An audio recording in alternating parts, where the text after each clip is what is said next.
সকল প্রশংসা মহান রব্বুল আলামিনের দরবারে, যে আল্লাহ রব্বুল আলামিন তার অসংখ্য অগণিত বান্দাগণের মধ্য থেকে এই বন্যার মতো একটা পরিস্থিতির মধ্যে তার কিছু সংখ্যক বান্দাদেরকে দয়া করে মায়া করে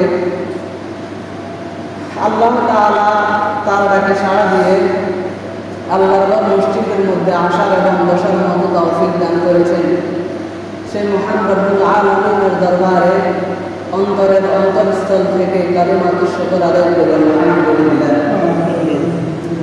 অসংখ্য অগণিত সালাত ও সালাম প্রেরণ করি ওই নবীর প্রতি, যে নবীর উসিলা করে আমরা নামাজ পেয়েছি, যে নবীর উসিলা করে আমরা ইবাদত পেয়েছি, আল কোরআন পেয়েছি, ওই নবীর প্রতি অসংখ্য অগণিত সালাত ও সালাম প্রেরণ করি সাল্লাল্লাহু আলাইহি ওয়াসাল্লাম। মুআজ্জাজ মুহতারাম, সম্মানিত উপস্থিতি, আমার সামনে অবস্থানরত দাদার বয়সী, বাবার বয়সী ভাই চাচারা, পর্দার অন্তরালে অবস্থানরত আমার মা বোনেরা, সকলকে আমার অন্তরস্থল থেকে সালাম জানাচ্ছি। আসসালামু আলাইকুম ওয়া রাহমাতুল্লাহি ওয়া বারাকাতুহু। মুআজ্জাজ মুহতারাম, আজকে পবিত্র সফর মাসের তৃতীয় জুমা। আজকে আমাদের জুমার আলোচনা বিষয় হচ্ছে তাকবীর সম্পর্কে, অর্থাৎ তাকবীর আমাদের ভাগ্য সম্পর্কে আজকের আমাদের জুমার আলোচনা। আজকের আলোচনা একটু কঠিন, অন্যান্য দিনের আলোচনার চাইতেও আজকের আলোচনাটি একটু কঠিন। যেমন নামাজের বয়ানে যে সময় নামাজের বয়ান করা হয়, ওই সময় সুন্দরভাবে নামাজের বয়ান বোঝা যায়। যে সময় রোজার বয়ান করা হয় সুন্দরভাবে বোঝা যায়। কিন্তু এই তাকবীর এমন একটা জিনিস, এই তাকবীর বুঝতে হলে A to Z ফার্স্ট থেকে লাস্ট পর্যন্ত মনোযোগ করতে হবে। আপনি যদি বয়ানের মাঝখানে আসেন তাহলে আপনি আলোচনা করে বুঝবেন না। তাকবীর বিষয় সম্পর্কিত আলোচনাটি খুবই কঠিন। এই আলোচনা বুঝতে হলে আপনাকে ফার্স্ট টু লাস্ট সকল কথা শুনতে হবে, তাহলে আপনি তাকবীর সম্পর্কে আলোচনাটি বুঝবেন। আর আপনি মাঝখান থেকে শুনলে এই আলোচনা আপনি ভালো করে বুঝবেন না। সেজন্য আমি অনুরোধ করব, যারা এখনো বাইরে ঘোরাফেরা করতেছেন, আমার যুবক ভাইদের সাথে আহ্বান জানাচ্ছি, আপনারা সবাই তাড়াতাড়ি মসজিদের মধ্যে চলে আসেন। প্রিয় উপস্থিতি, তাকদীর এমন একটা বিষয় যেটার সাথে আমাদেরকে অবশ্যই ঈমান আনতে হবে। যদি আমরা এই বিষয়ে কুফার ঈমান আনি তাহলে আমরা পরিপূর্ণ মুমিন হতে পারব। আর যদি আমরা এই বিষয়ের প্রতি ঈমান না আনি, সকল বিষয়ের প্রতি ঈমান আনা সত্ত্বেও এই বিষয়ে ঈমান না আনার কারণে আমরা পরিপূর্ণ মুমিন হব না। তাহলে মুমিন হতে হলে আপনি যদি সকল বিষয়ের উপর ঈমান আনেন কিন্তু তাকদীরের উপর আপনি ঈমান আনলেন না, আপনি মুমিন হতে পারবেন না। আপনাকে সকল বিষয়ের সাথে এই তাকদীরের উপর আপনাকে ঈমান আনতে হবে। যেমন আমরা ছোটবেলায় মুক্তবেলা পড়েছি, হুজুরা পড়েছে ঈমানে মুফাসসাল, আমানতু বিল্লাহি ওয়া মালাইকাতিহি ওয়া কুতুবিহি ওয়া রুসুলিহি ওয়াল ইয়াউমিল আখির ওয়াল কদরি খায়রিহি ওয়া শাররিহি মিনাল্লাহি তাআলা ওয়াল বা'থি বা'দাল মাউত। সর্বপ্রথম আমরা 7টি বিষয়ের উপর ঈমান আনলাম: আল্লাহর প্রতি, আল্লাহর ফেরেশতাদের প্রতি, আল্লাহর কিতাবের প্রতি, তারপরে আখিরাত দিবসের প্রতি, তারপরে তাকদীরের ভালো মন্দের প্রতি, হাসরের ময়দানে আল্লাহ তাআলা আমাদেরকে পুনরুত্থান করবেন ওইটার প্রতি। এরকম আমরা 7টি জিনিসের প্রতি ঈমান এনেছি, সেজন্য আমরা মুমিন হয়েছি। তো এই 7টি বিষয়ের মধ্যে একটি বিষয় হচ্ছে যেটা হচ্ছে তাকদীর। আল্লাহ তাআলার পক্ষ থেকে যত কিছু আসবে, ভালো হোক মন্দ হোক, সকল কিছু আল্লাহ তাআলার পক্ষ থেকে আসবে, এটাই হচ্ছে তাকদীর। যেমন তাকদীরের পরিচয় কি? তাকদীর মানে হচ্ছে ভাগ্য, আর আমরা তাকদীর বলা হয়, কদরুন শব্দ থেকে এসেছে। তাকদীর মানে ভাগ্য। আমরা বলি অমুকের ভাগ্য ভালো, অমুকের ভাগ্য খারাপ, বলি না? বলি। এই ভাগ্যটাই হচ্ছে, ভাগ্যকে আরেকটা বলা হয় তাকদীর। আল্লাহ রব্বুল আলামিন সমস্ত সৃষ্টিজীবের, সমস্ত মাখলুকের আল্লাহ রব্বুল আলামিন তাকদীর লিখে রেখেছেন আসমান জমিন সৃষ্টির 50,000 বছর পূর্বে। এখন আসেন, এই তাকদীর হচ্ছে 2 প্রকার। কয় প্রকার? কথা বলেন, তাকদীর কয় প্রকার? 2 প্রকার। একটা হচ্ছে তাকদীরে মুবরাম, আরেকটি হচ্ছে তাকদীরে মুআল্লাক। তাকদীরে মুবরাম মানে অপরিবর্তনীয় তাকদীর, যে তাকদীর কখনোই পরিবর্তন হবে না। আরেকটা হচ্ছে তাকদীরে মুআল্লাক, যে তাকদীর আল্লাহ তাআলা পরিবর্তন করতে পারে, যে তাকদীর হচ্ছে ঝুলন্ত তাকদীর বলা হয়, ওই তাকদীর আল্লাহ তাআলা পরিবর্তন করতে পারে দোয়ার মাধ্যমে। আসেন, সর্বপ্রথম যে তাকদীর, এটা হচ্ছে তাকদীরে মুবরাম, অপরিবর্তনীয় তাকদীর। যেমন কিয়ামত একদিন হবে না? কথা বলেন, হবে তো কিয়ামত? হবে। এখন আপনি যদি আল্লাহর কাছে দোয়া করেন, আল্লাহ আপনি কিয়ামত কখনো সংঘটিত করিয়েন না, যতই দোয়া করবেন, এই আল্লাহ যে তাকদীরের মধ্যে কিয়ামত লিখে রাখছেন, এই কিয়ামত লিখে রাখার কারণে আপনি যতই দোয়া করেন, দোয়া কাজ হবে না। কারণ কিয়ামত নিশ্চিত একদিন হবে, এটা তাকদীরে লেখা। তারপরে মানুষ মৃত্যুবরণ করে না? করে। কেউ আগে মৃত্যুবরণ করে, কেউ পরে মৃত্যুবরণ করে। এই মানুষ যে মৃত্যুবরণ করবে, এটাও তার তাকদীরের মধ্যে লেখা। এখন যদি আপনি আল্লাহর কাছে দোয়া করেন, আল্লাহ আমাকে কখনোই জীবনে কখনোই আপনি আমাকে মৃত্যু দিয়েন না, যতই দোয়া করবো কোনো কাজ হবে না। কারণ মৃত্যু নিশ্চিত, একদিন না হয় একদিন সকলকে এই দুনিয়া থেকে যেতে হবে। তো এই মৃত্যু যেটা, এটা হচ্ছে অপরিবর্তনীয় তাকদীর, এটা কখনোই পরিবর্তন হবে না। যেমন মৃত্যু একদিন আগে হোক, একদিন পরে হোক, মৃত্যু সময় মতো অবশ্যই হবে। এই যে বিষয়গুলো, এগুলো হচ্ছে তাকদীরে মুবরাম, অপরিবর্তনীয় তাকদীর, এটা কখনোই পরিবর্তন হবে না। তারপরে 2 নম্বর যেটা হচ্ছে তাকদীরে মুআল্লাক, পরিবর্তনীয় তাকদীর, এটাকে আবার ঝুলন্ত তাকদীরও বলা হয়। যেমন আপনি ব্যবসা করেন, ব্যবসার মধ্যে কারো লাভ হয়, কারো লস হয় না? হয়। আপনি ব্যবসা করতেছেন, আপনার তেমন ব্যবসার মধ্যে লাভ হয় না। এখন আপনি যদি আল্লাহর কাছে দোয়া করেন, আল্লাহ আমার ব্যবসার মধ্যে লাভ হয় না, আপনি আল্লাহ আমার ব্যবসার মধ্যে আমাকে লাভবান করে দেবেন।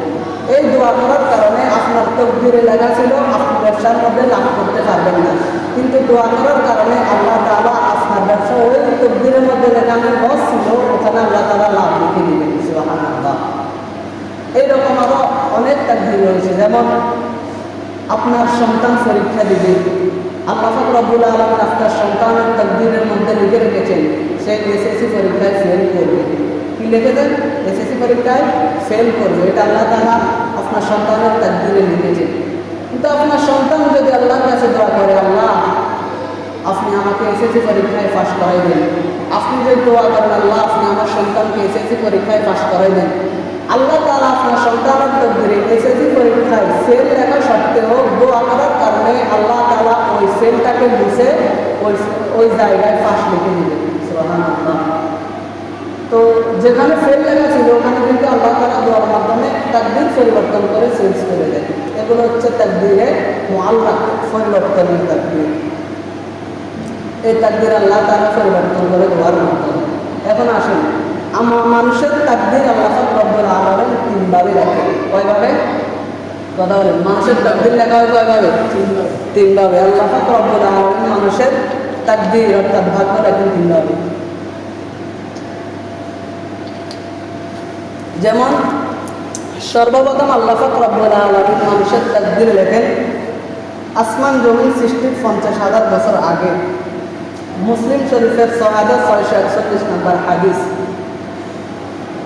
عن عبد الله بن عمرو رضي الله تعالى حضرت عبد الله بن عمرو رضي الله تعالى تبرنيت قال تنيورا قال رسول الله صلى الله عليه وسلم الله الحبيب محمد رسول الله صلى الله عليه وسلم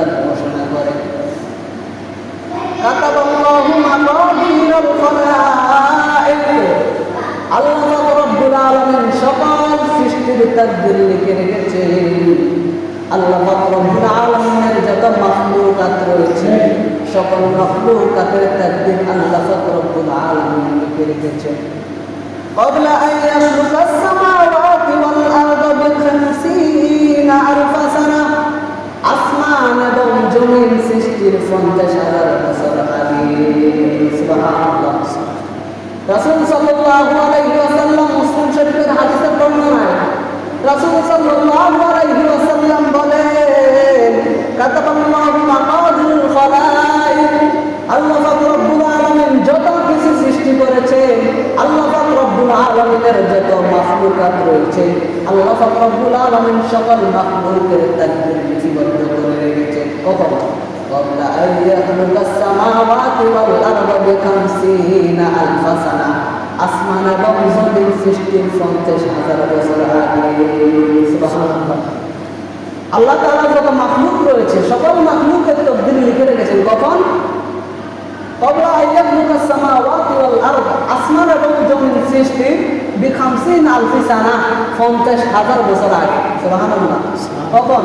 50,000 বছর আগে। অর্থাৎ মানুষ বলেন, জীব বলেন, জন্তু বলেন, কিয়ামত পর্যন্ত যত কিছু আসবে এবং বর্তমানে যা কিছু আছে সকল কিছুর তাকদীর আল্লাহ পাক রব্বুল আলামিন আসমান এবং জমিন সৃষ্টির 50,000 বছর আগে লিখেছেন। সুবহানাল্লাহ। যেমন আমরা মানুষের হিসেবে বাদে যাই, ফিকরা ছিলেন, ফিকরা বড় না ছোট? ছোট না? এই ফিকরা এই সেকেন্ডের মধ্যে কোথায় যাবে? এই ফিকরাটি এই সেকেন্ডের মধ্যে কি খাবে, এই সেকেন্ডে কি কাজ করবে, এই সেকেন্ডে কোথায় থাকবে, কি করবে না করবে, আল্লাহ পাক রব্বুল আলামিন আসমান এবং জমিন সৃষ্টির 50,000 বছর পূর্বে কলমের মাধ্যমে সকল কিছু লিপিবদ্ধ করবে। সুবহানাল্লাহ। এইরকম ফিকরা সহ আরো ছোট ছোট যে প্রাণীগুলো রয়েছে যেগুলো দেখা যায় না, ওই রকম সকল প্রাণী সহ মানুষ সহ আল্লাহ পাক রব্বুল আলামিন বর্তমানে যা কিছু আছে এবং পূর্বে যা কিছু ছিল, কিয়ামত পর্যন্ত যা কিছু আসবে সকল কিছুর তাকদীর আল্লাহ পাক রব্বুল আলামিন قبل أن يخلق السماوات والأرض ب50,000 سنة আসমান এবং জমিন সৃষ্টির 50,000 বছর আগে লিখে রেখেছেন। সুবহানাল্লাহ। যেমন আজকে আমি এখানে বয়ান করতেছি, এটা আমি নিজের ইচ্ছায় নাকি আল্লাহর ইচ্ছায়? আল্লাহর ইচ্ছায়।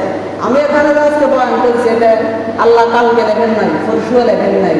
قبل أن يخلق السماوات والأرض ب50,000 سنة আসমান এবং জমিন সৃষ্টি করা 50,000 বছর আগে লিখে রেখেছেন কে? আল্লাহ। আপনারা যে এখানে বর্তমানে উপস্থিত আছেন, ওয়াজ শুনতেছেন, এটা কি আপনারা নিজের ইচ্ছা আসতে চাচ্ছেন? না, আসতে পারেন নাই। আপনার তাকদীরে লেখা ছিল আল্লাহ তাআলা আসমান জমিন সৃষ্টির 50,000 বছর পূর্বে আপনার তাকদীরের মধ্যে লিপিবদ্ধ করে রেখেছেন যে আপনারা অমুক সময় অমুক দিন অমুক জায়গায় আপনারা বয়ান শুনবেন। আর আল্লাহ তাআলা আপনাদের তাকদীরে লেখার কারণে আপনারা এখন অবস্থান করছেন। আর যাদের তাকদীরে লেখা নাই তারা অবস্থান করতে পারে নাই, তারা তাকদীরে যেটা লেখা ছিল তারা ওই কাজ নিয়ে ব্যস্ত আছে। অর্থাৎ আল্লাহ তাআলা আমাদের তাকদীরে ভালো লেখছে না? আচ্ছা, এইরকম আল্লাহ পাক রব্বুল আলামিন সকল কিছু লিখেছেন আসমান জমিন সৃষ্টির 50,000 বছর আগে। মানুষ কি করবে, কোথায় যাবে, কি খাবে, কি না করবে, এখন যে বন্যা চলতেছে এটা কি কেউ এক মাস আগে কেউ ভেবেছিল বন্যা হবে মাসে? ভাবে নাই। কিন্তু বন্যা কেন হলো? আল্লাহ পাক রব্বুল আলামিন আসমান জমিন সৃষ্টির 50,000 বছর আগে লিখে রেখেছেন 2024 সালের নোয়াখালী লক্ষ্মীপুর ফেনী এই জায়গাগুলোতে বন্যা হবে। ওর তাকদীরে দেখার কারণে আজকে বন্যা হতেছে। যদি তাকদীরে না লেখা থাকতো তাহলে আজকে বন্যা হতো না। তাহলে তাকদীরে যেটা লেখা ছিল ওটাই সংঘটিত হয়েছে এবং কিয়ামত পর্যন্ত মানুষের তাকদীরে যেটা লেখা আছে ওটাই প্রতিফলন হবে। সুবহানাল্লাহ। তাহলে এটা হচ্ছে সর্বপ্রথম আল্লাহ পাক রব্বুল আলামিন সর্বপ্রথম স্তরে তাকদীর লিখেছেন قبل أن يخلق السماوات والأرض ب50,000 سنة আসমান জমিন সৃষ্টির 50,000 বছর আগে। ওই সময়টা কেমন ছিল? বলা নবীজি বলেন ওয়ারশুহু আলাল মা, তখন আল্লাহর আরশ ছিল পানির উপর। সুবহানাল্লাহ। নবীজি বলেন যখন আল্লাহ তাআলা কলমের মাধ্যমে মানুষ সহ সৃষ্টিজীবের তাকদীর লিখেছেন তখন ওয়ারশুহু আলাল মা, আল্লাহর আরশ ছিল পানির উপরে। সুবহানাল্লাহ। আল্লাহর আরশ ছিল পানির উপরে। এখন আসেন আমরা এই হাদিস থেকে জানতে পারলাম আল্লাহ তাআলা মানুষের তাকদীর লিখেছেন আসমান জমিন সৃষ্টির 50,000 বছর আগে। এখন তাকদীর আল্লাহ তাআলা কিভাবে লিখেছেন জানার দরকার আছে না নাই? কথা বলেন, জানার দরকার আছে না? তিরমিজি শরীফের 155 নম্বর হাদিস, قال رسول الله صلى الله عليه وسلم আল্লাহর হাবিব সাল্লাল্লাহু আলাইহি ওয়াসাল্লাম ঘোষণা করেন ইন্না আওয়ালা মা খালাকাল্লাহুল কলাম আল্লাহ পাক রব্বুল আলামিন সর্বপ্রথম কলম সৃষ্টি করলেন কলম ইন্না আওয়ালা মা খালাকাল্লাহুল কলাম আল্লাহ পাক রব্বুল আলামিন সর্বপ্রথম কলম সৃষ্টি করলেন কলমকে আদেশ করলেন উক্তুব হে কলম তুমি লেখো কলম বলল মা আকতুব আল্লাহ আমি কি লিখব আল্লাহ তাআলা বলেন উক্তুবিল কদর মা কানা ওয়া মা হুয়া কাইনুন ইলাল আবাদ বর্তমানে যা কিছু আছে এবং কিয়ামত পর্যন্ত যা কিছু সংঘটিত হবে তুমি সকল কিছু লেখো সুবহানাল্লাহ আল্লাহ তাআলার আদেশে কলম সকল কিছু লিখে ফেলত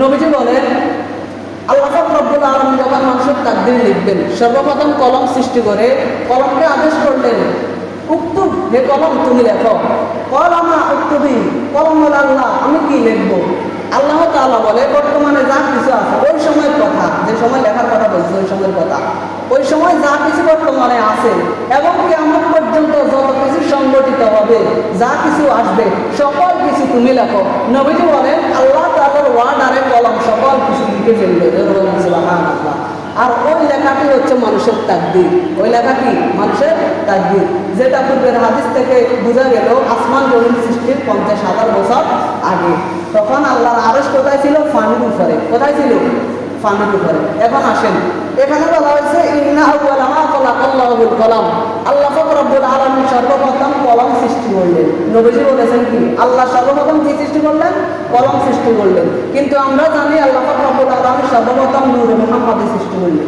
জানি না জানি কিন্তু হাদিসে বলেছেন আল্লাহ সর্বপ্রথম কলম সৃষ্টি করলেন আগের হাদিসে বলেছেন যখন আল্লাহ তাকদীর লিখেছেন তখন আল্লাহর আরশ ছিল পানির উপরে তো সর্বপ্রথম যদি কলমই সৃষ্টি করা হয় তাহলে পানি কোথা থেকে আসলো আল্লাহর আরশ কোথা থেকে আসলো বুঝেন না মনের কথা আচ্ছা আসেন এখন আল্লাহ তাআলা এখানে কলম সৃষ্টির কথা বলেছেন কেন সত্যি কি একেবারে সর্বপ্রথম কলম সৃষ্টি করা হয়েছে যদি আমি বলতে যাই তাহলে এইরকম সর্বপ্রথম সৃষ্টির ব্যাপারে অনেক হাদিস রয়েছে সুন্দরভাবে বসিয়ে বলতে গেলে বোঝা যায় আল্লাহ পাক রব্বুল আলামিন সর্বপ্রথম কলম সৃষ্টি করেন নাই কলম সৃষ্টির আগে আল্লাহ পাক রব্বুল আলামিন আরো 4টি বস্তু সৃষ্টি করেছেন সুবহানাল্লাহ কয়টি বস্তু 4টি বস্তু যেমন আল্লাহ পাক রব্বুল আলামিন আল্লাহর অসংখ্য মাখলুক রয়েছে সকল কিছুর বর্ণনা সম্ভব না যেমন আল্লাহ তাআলা 7টা জমিন সৃষ্টি করেছেন বুঝছে না 7টা জমিন সৃষ্টি করার আগে 7টা আসমান সৃষ্টি করেছেন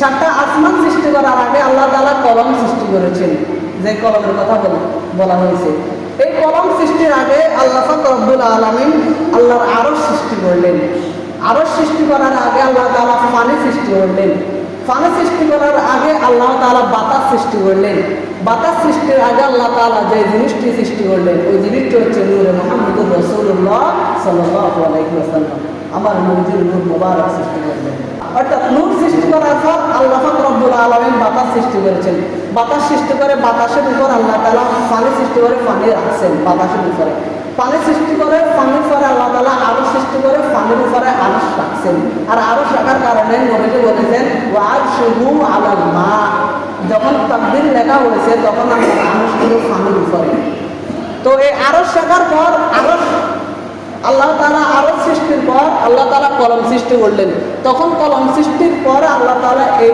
কলম সৃষ্টির আর 50,000 বছর পর আল্লাহ তাআলা 7টা আসমান 7টা জমিন সৃষ্টি করলেন এখন বুঝে গেল যে কলম সৃষ্টির আগে আরো 4টি বস্তু সৃষ্টি ছিল তাহলে নবীজি এখানে ইন্না আউয়ালা মা খালাকাল্লাহুল কলম সর্বপ্রথম কলম সৃষ্টির কথা কেন বলা হয়েছে এখানে সর্বপ্রথম কলম সৃষ্টির কথা বলা হয়েছে কলমের গুরুত্ব বোঝানোর জন্য যখন হুজুররা হজের ওয়াজ করে তখন বলে হজ সর্বোত্তম আমল যখন হুজুররা জিহাদের ওয়াজ করে তখন বলা হয় জিহাদ সর্বোত্তম আমল যখন হুজুররা ঈমানের বয়ান করে তখন বলা হয় ঈমান হচ্ছে সর্বোত্তম আমল আসলে সর্বোত্তম আমল কোনটা এই তিনটার মধ্যে সর্বোত্তম আমল হচ্ছে ঈমান তারপরে হচ্ছে জিহাদ তারপর হচ্ছে হজ কিন্তু গুরুত্ব বোঝানোর জন্য হজের সময় হজ সর্বোত্তম আমল জিহাদের সময় জিহাদ সর্বোত্তম আমল ঈমানের সময় ঈমান সর্বোত্তম আমল এইরকম নবীজি যখন পানির গুরুত্ব বুঝাইছে তখন নবীজি বলেছেন পানি হচ্ছে সর্বপ্রথম সৃষ্টি নবীজি যখন আরশের গুরুত্ব বুঝাইছে তখন বলেছেন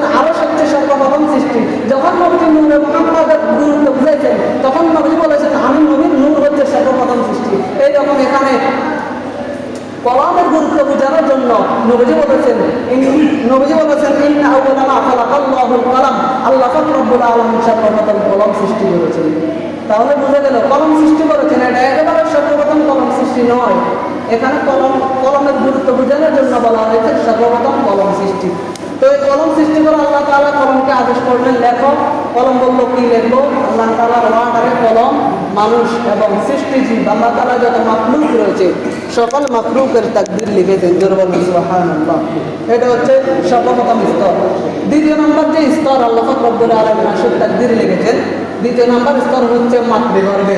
মানুষ যখন মাতৃগর্ভের মধ্যে থাকে তখন মানুষের তাকদীর লেখা হয়। বুখারী শরীফে 6594 নম্বর হাদিস, قال رسول الله صلى الله عليه وسلم, আল্লাহর হাবিব সাল্লাল্লাহু আলাইহি ওয়াসাল্লাম ঘোষণা করেন, তোমরা যখন মায়ের গর্ভের মধ্যে থাকো, আল্লাহ পাক রব্বুল আলামিন মানুষ সৃষ্টি করার আগে মানুষকে ফানি আকৃতিতে মায়ের গর্ভের মধ্যে রাখে 40 দিন।